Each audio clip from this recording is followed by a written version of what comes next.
The next major sin is probably the most common major sin committed, which is lying persistently.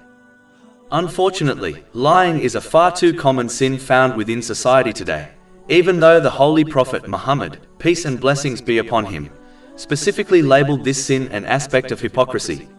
This has been confirmed in a narration found in Sahih Bukhari, number 2459. Lying is unacceptable, whether it is a small lie or when one lies as a joke. In fact, the one who lies to make people laugh, meaning their aim is not to deceive someone, has been cursed 3 times in one narration found in Jami' at-Tirmidhi, number 2315. If lying while joking is cursed, then can one imagine the seriousness of lying while attempting to deceive others? Another popular type of lie people often speak, believing it is not a sin, is when they lie to children.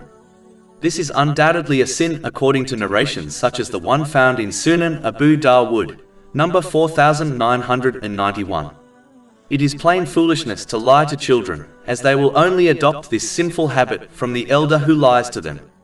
Behaving in this manner shows children that lying is acceptable when it is not according to the teachings of Islam.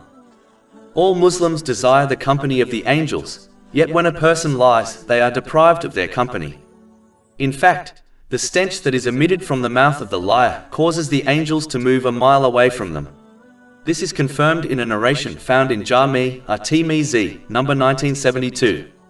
Only in very rare and extreme cases is lying acceptable, for example, lying in order to protect the life of an innocent person.